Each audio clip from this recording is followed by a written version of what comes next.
देश के सबसे बड़े चुनाव लोकसभा चुनाव 2024 की सरगर्मी तेज हो गई है। अयोध्या में राम मंदिर बनने के बाद चुनावी समीकरण पूरे देश का अलग होने वाला है। क्या असर पड़ेगा चुनाव में इस समीकरण का? हमारे सहयोगी हमारे साथ हैं चर्चा करने के लिए। हम आपको अपने सहयोगियों से मिला देते हैं। सबसे पहले हमारे साथ है प्रदीप सिंह, उसके बाद रजत सिन्हा है, उसके बाद दिलीप सिंह है और फिर संजीव सिंह है। तो चर्चा हमारी अयोध्या पर आज होगी। किन मुद्दों पर होगी ये मुद्दे भी हम उजागर करेंगे, लेकिन सबसे बड़ी बात, क्या राम मंदिर का असर पूरे देश की राजनीति पर पड़ने वाला है और जो वोटर्स हैं वो इस मुद्दे को भी ध्यान में रख करके वोट करेंगे। सबसे पहले रजत सिन्हा, रजत जी ये बताइए कि अयोध्या की राजनीति किन किन मुद्दों पर आधारित है और क्या समीकरण है? देखिए, राम मंदिर एक ऐसा मुद्दा है जो केवल अयोध्या नहीं, अवध नहीं, उत्तर प्रदेश ही नहीं, पूरे देश पर कहीं ना कहीं एक असर डालने वाला मुद्दा है। लेकिन अगर मैं स्थानीय स्तर पर बात करूं कि अयोध्या की राजनीति किन नेताओं के इर्द गिर्द रहती है, तो अयोध्या की राजनीति पिछले 40 सालों की अगर मैं बात करूं, 1984 से लेकर के 2024 तक, तो ये 4 नेता ऐसे हैं जिनके इर्द गिर्द ही पूरी अयोध्या की राजनीति घूमती है। चाहे वो फिर राम मंदिर प्रकरण रहा हो, चाहे अभी जब 22 जनवरी को प्रधानमंत्री नरेंद्र मोदी ने मूर्ति की स्थापना की हो, प्राण प्रतिष्ठा समारोह रहा हो, या 5 अगस्त 2020 को जब उन्होंने भूमि पूजन किया हो। लेकिन अगर पिछले 40 सालों को आप देखें लमरा, तो मैं आपको क्रम वाइज बताना चाहूँगा कि 4 नेता, मित्रसेन यादव, विनय कटियार, निर्मल खत्री और लल्लू सिंह, पिछले 40 सालों से घूम फिर करके यही नेता अयोध्या फैजाबाद सीट पर काबिज है लोकसभा सांसद के रूप में। सबसे पहले 1984 में कांग्रेस निर्मल खत्री को टिकट देती है और निर्मल खत्री वहां से जीतते हैं। 1989 में मित्रसेन यादव सीपीआई के टिकट पर जीतते हैं। 1991 में विनय कटियार बीजेपी के टिकट पर जीतते हैं। 1996 में फिर विनय कटियार बीजेपी के टिकट पर जीतते हैं। लेकिन 1998 में मित्रसेन यादव सपा के टिकट पर चुनाव जीत जाते हैं। 1999 का चुनाव आता है, फिर विनय कटियार जीतते हैं। 2004 में मित्रसेन यादव बसपा के टिकट पर जीत जाते हैं और 2009 में कांग्रेस के निर्मल खत्री फिर कांग्रेस के टिकट पर जीत जाते हैं। और 2014 और 2019 की बात करूं तो भाजपा से लल्लू सिंह जीत रहे हैं। तो कहीं ना कहीं अयोध्या की जो पूरी राजनीति है इन 4 नेताओं के इर्द गिर्द घूमती नजर आती है। और सबसे बड़ी बात देखिए कि अयोध्या की जनता किसी एक को नहीं चुनती है। 3 बार अगर उन्होंने मित्रसेन यादव को मौका दिया, 2 बार निर्मल खत्री को मौका दिया, तो कहीं ना कहीं 2 बार लल्लू सिंह को भी मौका दिया है। और लल्लू सिंह हैट्रिक लगाने की जुगत में है क्योंकि उनको भाजपा ने फ्री टिकट दे दिया है। तो बड़ा दिलचस्प मुकाबला देखने को मिलेगा, क्योंकि बसपा से भी मित्रसेन यादव एक बार सांसद रह चुके हैं और इस बार बहुजन समाज पार्टी ने एक ब्राह्मण कार्ड वहां पर खेला है, सच्चिदानंद पांडे को टिकट दिया है। और निश्चित तौर पर एक तो बसपा का अपना काडर वोट है और ब्राह्मण प्रत्याशी, तो ये भी कहीं ना कहीं असर डालेगा मतदाताओं पर और मतदाताओं को अपनी तरफ आकर्षित करने की कोशिश करेगा। तो लगता ऐसा है कि जो अयोध्या का मुकाबला होगा काफी दिलचस्प होगा और इसका संदेश केवल उत्तर प्रदेश ही नहीं देश में जाएगा। बिल्कुल, देखिए अयोध्या मंदिर जो है ना वो आस्था का केंद्र बन गया है। पूरे देश के लोग यहाँ पर आ रहे हैं, माथा टेक रहे हैं। देखिए संजीव, आपको क्या लगता है कितना असर पड़ेगा इस पर चुनाव पर ओवरऑल अगर हम देखें? देखिए, जब से मंदिर का निर्माण हुआ है उसके बाद से ये कहा जा सकता है, खास तौर से अगर अयोध्या की बात की जाए तो हिंदुत्व की जो राजनीति है वो काफ़ी ज़्यादा हावी हो चुकी है। अगर यहाँ पर जातिगत आंकड़ों की बात की जाए तो सबसे ज़्यादा संख्या में जो है स्वर्ण है। उनकी अगर फीसदी बात की जाए तो करीब 29% जो है स्वर्ण है। इसके अलावा अगर ओबीसी की बात की जाए तो 26% हैं।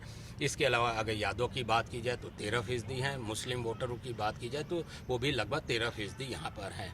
जिस तरह से हमारे सहयोगी रजत सिन्हा भी ये बता रहे थे कि यहाँ पर जो है कभी भी एक आदमी को मतलब या फिर एक पार्टी को कहा जाए तो ये जरूर है कि अगर 2014 और 19 की बात की जाए तो भाजपा जो है विजयी रहे हैं, वहाँ से लल्लू सिंह। लेकिन 2024 के आगे चुनाव की बात की जाए तो काफ़ी डिफिकल्ट कहा जा सकता है, क्योंकि 1957 से जब से लोकसभा का चुनाव की बात की जाए तो 7 बार जो है यहाँ से कांग्रेस रह चुकी है लगभग, और इसके अलावा जो है 4 बार बीजेपी रही है, 1 बार जो है समाजवादी पार्टी के जो प्रत्याशी हैं वो रहे हैं। इसके अलावा 1 बार बीएसपी के और 1 बार जो है भाजपा के भी प्रत्याशी विजयी रहे हैं। तो ये कहा जा सकता है कि ये जो यहाँ की राजनीति है, जो वोटर हैं वो भी बदलते रहते हैं। क्योंकि ये भी कहा जा सकता है कि अगर 2014 की बात की जाए तो जिस तरह से यहाँ से लल्लू सिंह थे, और इसके अलावा 2019 की बात की जाए तो समाजवादी पार्टी और इसके अलावा जो है बीएसपी एक होकर जो है चुनाव लड़े थे, और इसमें उनको टोटल जो है करीब 43% जो है वोट मिला था। और इस बार जो है कांग्रेस और समाजवादी पार्टी एक साथ मिलकर चुनाव लड़ रहे यानी हैं कि कोई एक पार्टी का गढ़ नहीं रहा है ये। नहीं गढ़ भी रहा है, लेकिन इस बार का जो चुनाव है वो थोड़ा सा डिफिकल्ट हो सकता है, क्योंकि अगर पिछली बार की जिस तरह से मैंने कहा कि 43% जो है वोट मिले थे, तो इस बार जो है समाजवादी पार्टी और कांग्रेस मिलकर चुनाव लड़ रहे हैं। तो ऐसे में भारतीय जनता पार्टी के लिए भी कठिन रहा है, क्योंकि ये नहीं कहा जा सकता कि कौन सा प्रत्याशी विजयी होगा। यह जरूर है कि अयोध्या राम मंदिर बनने के बाद जो हिंदुत्व की राजनीति है वो काफी ज्यादा हावी हो गई है। जी दिलीप सिंह हमारे साथ हैं। दिलीप जी ये बताइए, लाखों की संख्या में अयोध्या राम मंदिर देखने के लिए लोग पहुंच गए, ऐसे में फैजाबाद सीट पर क्या असर पड़ सकता है? नहीं देखिए, अगर हम बात करें तो अयोध्या जो मुद्दा रहा है वो हमेशा भारतीय जनता पार्टी के मेन एजेंडे में रहा है। तो अयोध्या मुद्दा ऐसा नहीं कि पहली बार होने जा रहा है। 2024 का जो चुनाव है निश्चित तौर पे एक रोमांचक चुनाव होने जा रहा है। इंडिया गठबंधन के साथ समाजवादी पार्टी और बहुत सपा का गठबंधन है, और साथ में एनडीए गठबंधन के साथ छोटे छोटे दल यहाँ पे अलायंस में है। तो अगर हम बात करें अयोध्या जो मुद्दा है, अयोध्या मुद्दा निश्चित तौर पर 2024 के चुनाव में एक महत्वपूर्ण मुद्दा बनने जा रहा है। और खास करके भारतीय जनता पार्टी की केंद्र में भी सरकार में है और राज्य में भी सरकार है। जब 2014 में प्रधानमंत्री के रूप में नरेंद्र मोदी ने शपथ लिया था तो उनका मुद्दा एकदम क्लियर था कि पहले एजेंडे के रूप में हमारे पास अयोध्या पहली प्राथमिकता हो गया। जब 2017 में मुख्यमंत्री के रूप में योगी आदित्यनाथ ने शपथ लिया तो 17 मई को ही 2017 में मई में ही नगर निगम घोषित किया अयोध्या और फैजाबाद मिला करके। तो निश्चित तौर पर अयोध्या जो है ये केंद्र सरकार और राज्य सरकार के मुद्दे पर रही है। और आज जब भव्य मंदिर के रूप में रामलला का मंदिर तैयार हो रहा है, लाखों श्रद्धालु वहां पे आ रहे हैं। 31,000 से ज़्यादा करोड़ की परियोजनाएं वहां पे दी गई। अंतर्राष्ट्रीय स्तर का हवाई अड्डा दिया गया है, अंतर्राष्ट्रीय स्तर के रेलवे स्टेशन और बस अड्डे बनाए गए हैं। लाखों श्रद्धालु आ रहे हैं। तो वहाँ पर अगर रोजगार की हम बात करें तो निश्चित तौर पर वहाँ पर रोजगार में भी बढ़ोतरी हुई है। और खास करके जो रोजगार बढ़े हैं वो जो छोटे तबके के जो वहाँ पे रोजगार हैं, चाहे ठेले वाले हों, खुमचे वाले हों, यहाँ टीका और फूल बेचने वाले हों, निश्चित हजारों लोगों को रोजगार मिला। इसका असर इस 2024 के लोकसभा चुनाव पे पड़ेगा। बिल्कुल, राम मंदिर बनने के बाद पूरे देश की सियासत पर असर पड़ने वाला है, लेकिन इससे ज्यादा और भी मुद्दों को हम उजागर करेंगे। देखिए, राम मंदिर तो है ही, साथ ही साथ और अन्य मुद्दे भी फैजाबाद लोकसभा सीट के हैं। हम अपने सहयोगियों से जानेंगे, लेकिन फिलहाल लेंगे एक छोटा सा ब्रेक के बाद आपका स्वागत है। आस्था का केंद्र अयोध्या, फैजाबाद लोकसभा सीट कितना असर डालेगी पूरे देश की राजनीतिक समीकरण पर, हम बात करेंगे प्रदीप सिंह से। प्रदीप ये बताइए, पूरे देश की राजनीति इस वक्त अयोध्या के आसपास घूम रही है। चुनाव के ठीक पहले प्राण प्रतिष्ठा का कार्यक्रम किया जिसमें देश दुनिया के बहुचर्चित लोग भी आए, कितना असर पड़ेगा? देखिए अलमरा, ये बताएं कि जैसे चुनाव के पहले आपने बात की, चुनाव के पहले सोची समझी रणनीति है। कारण ये है कि सबसे बड़ा मुद्दा भारतीय जनता पार्टी का राम मंदिर है। राम मंदिर पूरा किया है, सबसे बड़ा वादा पूरा किया है, तो ये एक रणनीति ही है मानी जाएगी और चुनाव में इसको बहुत भुनाया जाएगा। और पूरी तैयारी कर ली गई भुनाने की। जिस तरह से मंदिर की स्थापना हुआ और पूजा हुआ, उसके बाद प्राण प्रतिष्ठा का आयोजन किया गया, तो भव्य रूप से किया गया। देश के कोने कोने से लोग यहाँ पे आए थे। आप देखे थी व्यवस्था किस तरह से थी, तो पूरी तरह से मीडिया में छाए रहे लोग, कहाँ से दर्शन करें, लगातार हजारों और लाखों की संख्या में लोग दर्शन कर रहे हैं। तो जो लोग आ रहे हैं भावनात्मक रूप से जुड़ाव हो रहा है, तो वो कहीं ना कहीं भाजपा के इस काम को कहीं ना कहीं सराहेंगे और इसका असर उस पर चुनाव पे पड़ेगा। इसके अलावा मंदिर जो है केवल आस्था नहीं है, केवल संस्कृति नहीं है, ये पूरी जीवनी है भारत की, ये भारत की जीवनी है। पुरुषोत्तम राम को हम अपने जीवन में उतारने की कोशिश करते हैं और अपने बच्चों में डालना चाहते हैं, अपने परिवार में डालना चाहते हैं कि परिवार की तरह कैसे जिया जाता है। तो राम मंदिर मुद्दा है, एक बहुत बड़ा मुद्दा है और चुनाव के लिए। बिल्कुल, देखिए, राम मंदिर बनने के बाद देश ही नहीं बाहर यानी कि बाहरी मुल्कों में भी इसकी बहुत चर्चा हो रही है। हमारे साथ हमारे सहयोगी रजत सिन्हा हैं। रजत जी ये बताइए, समाजवादी पार्टी और कांग्रेस का गठबंधन हो गया है, चुनावी समीकरण थोड़ा बहुत तो बिगाड़ेंगे? देखिए, निश्चित तौर पर चुनावी समीकरण थोड़ा बहुत जरूर बिगड़ेंगे।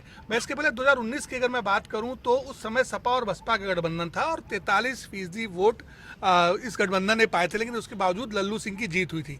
लेकिन वही अगर हम 2019 की कांग्रेस और सपा के आंकड़ों की बात करूं तो मैं आपको बताना चाहूँगा कि 2019 में जो सपा प्रत्याशी थे आनंद सेन, उन्हें 4,63,544 वोट मिले थे और कांग्रेस के निर्मल खत्री को 53,3861 वोट मिले थे। कुल मिलाकर के ये वोट होते हैं 5,16,930। वहीं जो भाजपा के प्रत्याशी 2019 में लल्लू सिंह जीते थे, उन्हें 5,29,000 वोट मिले थे, यानी 10,000 वोट का डिफरेंस है, मार्जिन है। अगर पिछले आंकड़ों की बात को देख ले अलमरा, तो आप देखिए कि 10,000 वोटों का अंतर है। अगर इस बार कांग्रेस और सपा का वोट मिला दिया जाए तो 10,000 वोटों का अंतर है। तो निश्चित तौर पर कह सकते हैं कि लल्लू सिंह की राह इस बार आसान नहीं होगी, हैट्रिक लगाना आसान नहीं होगा उनके लिए, चूंकि सपा और कांग्रेस का गठबंधन है और ये दोनों ही प्रमुख नेता रहे हैं, चाहे वो निर्मल खत्री रहे हो चाहे सपा के नेता रहे हो, जो अवधेश प्रसाद है वो लड़ रहे हैं। मैं अवधेश जी के बारे में भी बात बताऊं और लल्लू सिंह के बारे में। लल्लू सिंह 6 बार के विधायक हैं, 2 बार के सांसद हैं, लेकिन वही जो समाजवादी पार्टी के प्रत्याशी है, जो इंडिया गठबंधन के प्रत्याशी हैं अवधेश प्रसाद, 9 बार के विधायक हैं, 4 बार के मंत्री रह चुके उत्तर प्रदेश सरकार में। तो कहीं ना कहीं दोनों का वर्चस्व है अयोध्या फैजाबाद सीट पर ही नहीं बल्कि आसपास की सीटों पर भी।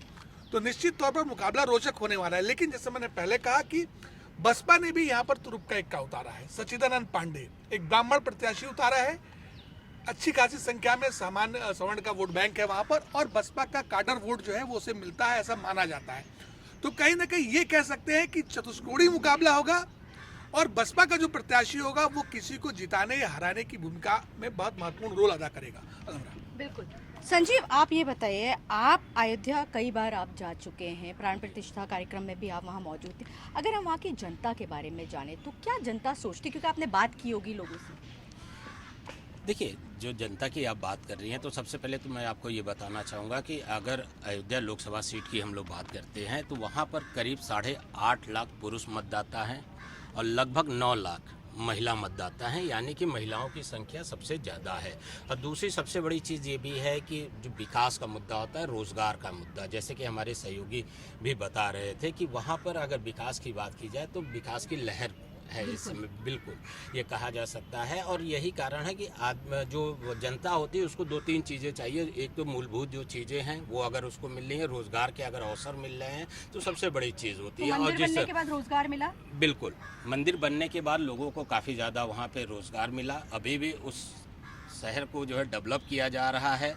वहाँ पे एयरपोर्ट है, हाईटेक जो है रेलवे स्टेशन भी बनाया गया है। इसके अलावा जो है यूपीएसआरटीसी की जो बस स्टैंड है वो भी हाईटेक बनाया गया है। और साथ ही ये कहा जा सकता है कि सिटी बसों की जो संख्या है उसमें भी काफ़ी ज़्यादा इजाफा किया गया है, क्योंकि जो पर्यटकों की संख्या की बात की जाए तो अभी तक जो है करोड़ों की संख्या में वहाँ पर जो श्रद्धालु हैं वो आ चुके हैं। अगर इतनी बड़ी संख्या में श्रद्धालु आ रहे हैं तो निश्चित तौर से जो वहाँ की जनता है उनको रोज़गार मिल रहा है, उनका अपना अवसर मिल रहा है रोज़गार के लिए। तो एक सबसे बड़ी चीज़ ये भी कहा जा सकता है कि वहाँ की जनता को जिस तरह से विकास के मुद्दे की अगर बात की जाए तो विकास भी है, रोजगार भी है। तो निश्चित तौर से इस बार का जो वोटिंग होगा, क्योंकि जो मतदाता हैं वो काफ़ी चीज़ों को अपने दिमाग में लेके चल रहे हैं, लेकिन ये भी है कि जिस तरह से बीएसपी ने जो है ब्राह्मण वोट कार्ड खेला है, इसके अलावा अगर समाजवादी पार्टी की बात की जाए तो उन्होंने दलित, और साथ ही अगर भारतीय जनता पार्टी की बात की जाए तो लल्लू सिंह को उन्होंने अपना प्रत्याशी घोषित किया है। 2 बार के वहाँ पे सांसद भी रह चुके, तो उनकी भी अपनी एक पैठ है।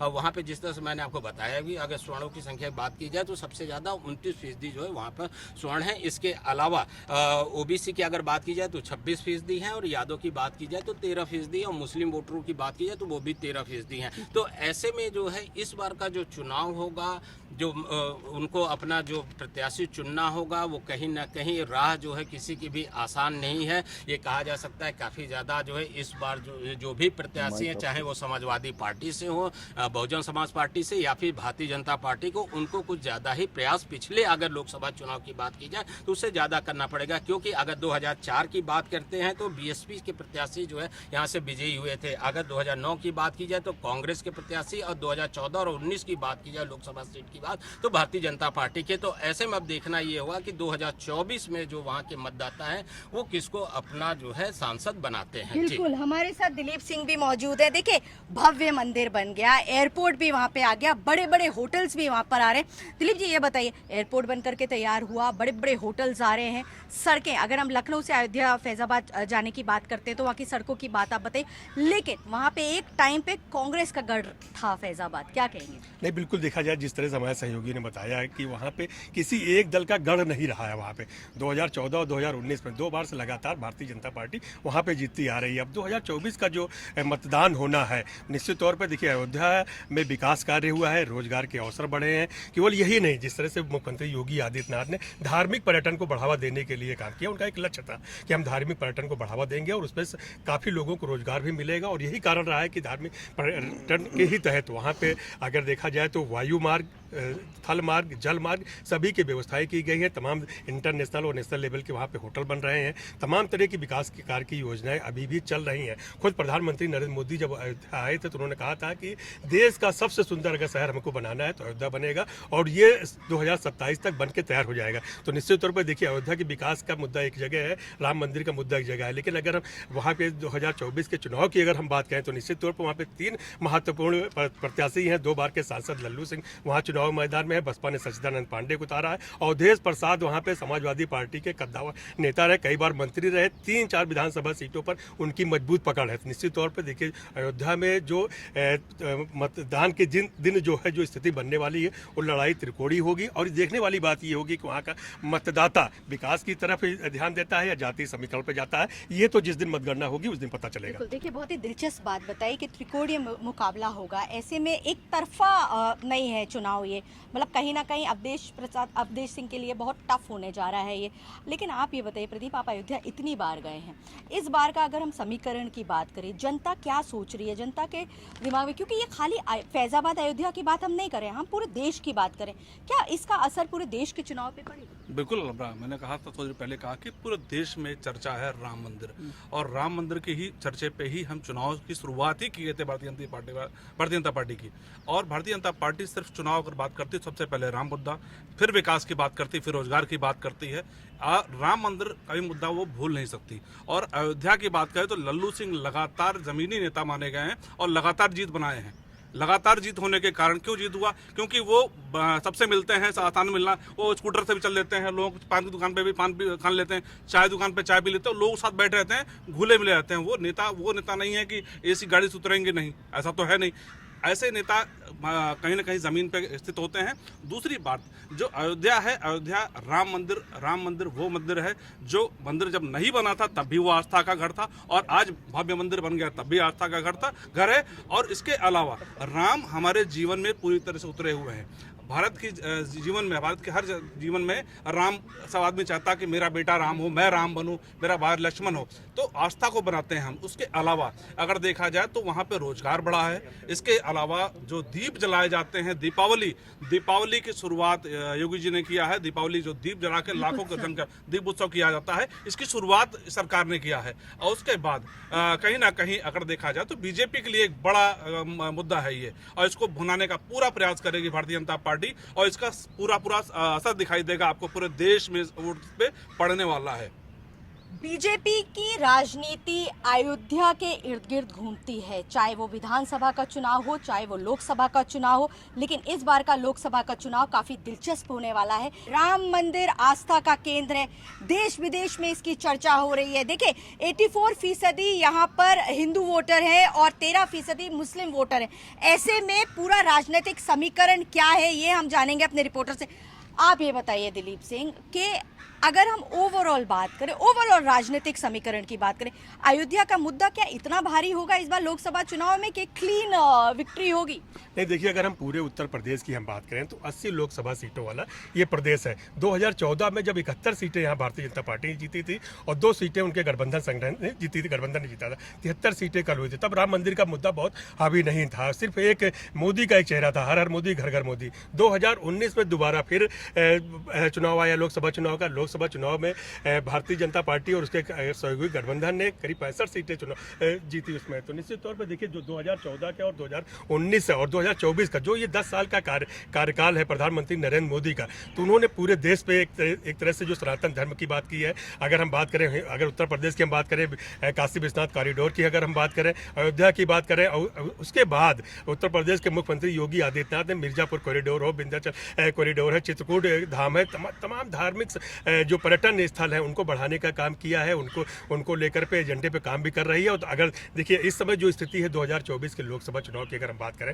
2014 और 2019 2024 का 2024 का जो चुनाव है, भारतीय जनता पार्टी संगठन एनडीए और इंडिया गठबंधन का जो है, अगर यूपी में हम बात करें तो यूपी में इंडिया गठबंधन के साथ समाजवादी पार्टी और कांग्रेस एक साथ खड़ी हुई दिखाई पड़ रही है। एनडीए गठबंधन के साथ सुहेलदेव समाज पार्टी, निषाद पार्टी है, और जो है अपना दलिया है और भारतीय जनता पार्टी, और साथ में अभी शामिल हुए आरएलडी के जयंत चौधरी। तो निश्चित तौर पर देखिए आरएलडी का भी प्रभाव है पश्चिम क्षेत्र में, उनको 2 सीटें गठबंधन के तहत मिली हैं। तो निश्चित तौर पर देखिए जो चुनाव होने जा रहा है 2024 का, ये 2019 और 2014 से बड़ा चुनाव है। निश्चित तौर पर अभी देखने वाली बात होगी कि केंद्र सरकार और राज्य सरकार जो डबल इंजन की सरकार है उसने कितना काम यहाँ पे किया, इनके काम को लेकिन मुद्दा फिर से वही राम मंदिर लेकर के आगे। देखिए हर चुनाव में राम मंदिर बहुत बड़ा मुद्दा होता है प्रदीप जी, लेकिन रजत जी आप मुझे ये बताइए, हर चुनाव में राम मंदिर इनका मुद्दा होता है, लेकिन इस बार तो काशी विश्वनाथ कॉरिडोर की अगर हम बात करें वहाँ वो मुद्दा भी बड़ा है। यानी कि कहीं ना कहीं आस्था को मद्देनजर रखते हुए बीजेपी टारगेट करती है चुनाव को। आपको जनता का माइंड रीड कर लिया है क्या? देखिए अलमरा, आपने जो सवाल किया और उसका जवाब भी खुद ही दिया है। जो मैं सोचता हूँ कि हमेशा भारतीय जनता पार्टी ने कहा कि राम मंदिर हो या काशी कॉरिडोर हो, ये सब आस्था के विषय है, उनके लिए चुनावी मुद्दा कभी नहीं रहे। ये बात ज़रूर है कि इस मुद्दे को जब जब उन्होंने उठाया और जो वादे किए इस मुद्दे को लेकर के उन्हें पूरा करने की कोशिश की और वो पूरा होते हुए दिख भी रहे हैं, जैसा कि राम मंदिर के निर्माण को लेकर के कहा जा सकता है। लेकिन हमेशा भारतीय जनता पार्टी का शीर्ष नेतृत्व ये कहता रहा है कि राम मंदिर उनकी आस्था का विषय है, कोई चुनावी मुद्दा नहीं रहा है।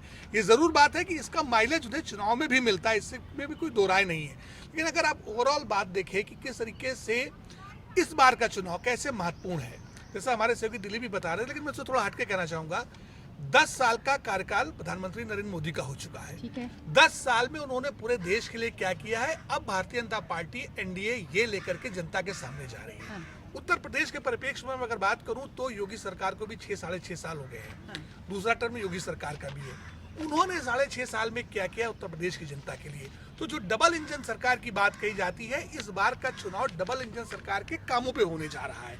आज यहाँ पर जिन जिन राज्यों में भारतीय जनता पार्टी की सरकार है, यदि डबल इंजन की सरकार हो गई, चूंकि केंद्र में मोदी की सरकार है, तो कहीं ना कहीं विकास की बातें होंगी। जो विकास कराए गए हैं, जो योजनाएं लाई गई हैं, चाहे वो विकास को लेकर के हो, चाहे जनता से जुड़ी हो, चाहे वो जिस तरीके से गैस की सब्सिडी को लेकर के हो, चाहे तमाम अन्य जो महिलाओं को सुविधाएं दी गई उनको लेकर के हो।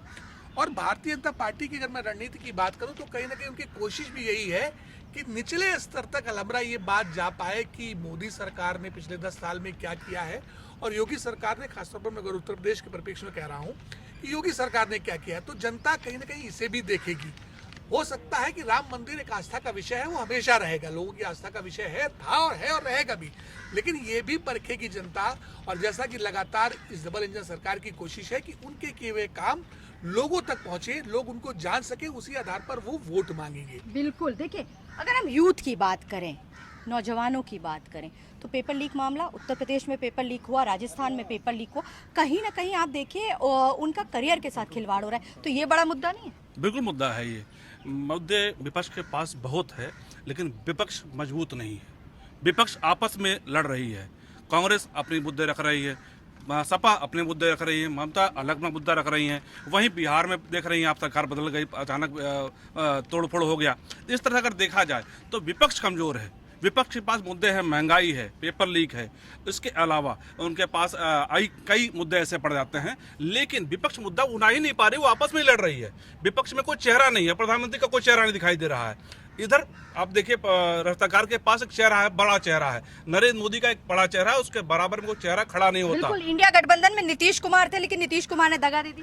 बिल्कुल, नीतीश कुमार ने दगा दे दी। नीतीश कुमार का एक कहा जाए तो उनको सत्ता चाहिए, केवल सत्ता, हर हाल में सत्ता चाहिए। तो वो देख रहे थे कि हमारा सत्ता भारतीय जनता पार्टी से मिल जाएगा, वैसा करता था, सत्ता में बने रहेंगे। सत्ता का लोभ जो अगर नहीं छोड़ेंगे ये लोग, आज के नेता स्थिति में ये है कि कोई भी विरोध में बोलने को तैयार नहीं है, लड़ने की वो ताकत नहीं है, क्योंकि जमीनी नेता अब नहीं रहे। कोई धरना देना नहीं चाहता, कोई प्रदर्शन करना, जो कोई विरोध करना नहीं चाहता है, कोई भी मुद्दा लेकर नहीं आ पा रहा है। सिर्फ और सिर्फ ट्विटर पे बात हो रही है, केवल फोन पे, मतलब फेसबुक पे बात हो रही है, तो मीडिया में बात हो रही है, कोई जमीन पे नहीं उतर रहा है। यही देखिए आप, राहुल गांधी जो यात्रा निकाल रहे हैं, भारत जोड़ो यात्रा, इस यात्रा का बहुत असर पड़ेगा, बहुत असर पड़ेगा, क्योंकि जनता के बीच में बने हुए हैं। इतनी लगातार हार के बावजूद मतलब इंडिया गठबंधन मजबूती होगी। बिल्कुल।